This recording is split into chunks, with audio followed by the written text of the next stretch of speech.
West Virginia, Mr. Mooney, for 5 minutes. Thank you, Mr. Speaker.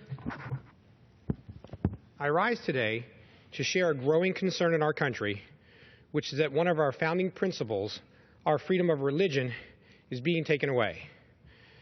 I have here a beautiful picture of the constitutional, the signing of the Constitution at Independence Hall in Philadelphia on September 17th of 1787.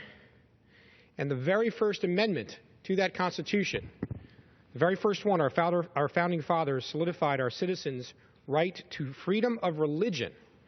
And the amendment says, and I quote, "Congress shall make no laws respecting an establishment of religion or prohibiting the free exercise thereof, or abridging the freedom of speech or of the press or of the right of the people peaceably to assemble and to petition the government for a redress of grievances."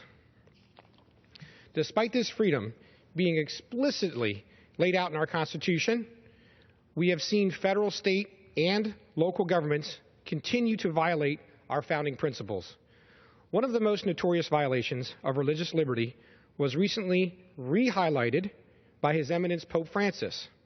The Little Sisters of the Poor have been fighting an ongoing battle against Obamacare's contraception mandate.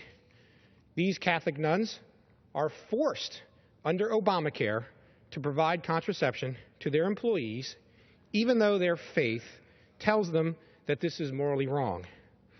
It is outrageous and offensive to force these nuns to violate their religious liberties to comply with the will of the President and his allies.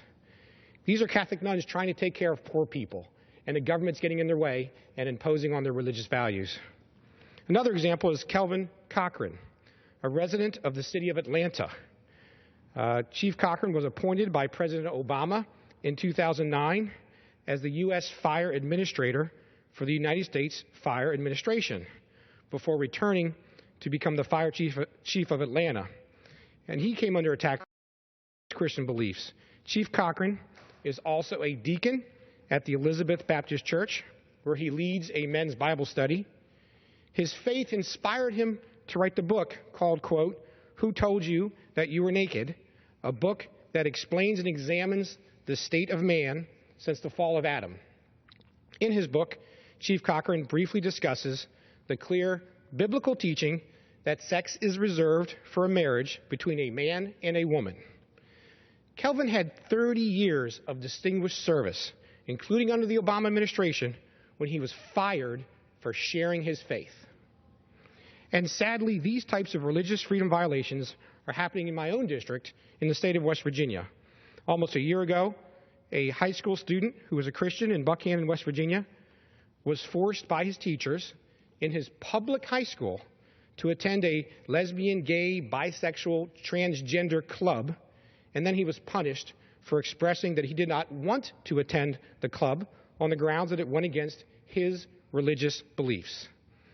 The hypocrisy of those who claim to promote tolerance yet display such an intolerance towards those with traditional religious values is stunning. These are just a few examples. These attacks know no boundaries. They're not based on political party, race, sex, or ethnicity. These attacks go after everyone in America. Mr. Speaker, we need to let the citizens of our great country know that we disapprove of these continued infringements on our religious freedom. I strongly urge my colleagues in signing on to my resolution, which I plan to introduce tomorrow, to express the sense of the House of Representatives that federal, state, and local governments should not infringe on the ability of citizens to act in accordance with their sincerely held religious beliefs. Thank you, Mr. Speaker, and I yield back.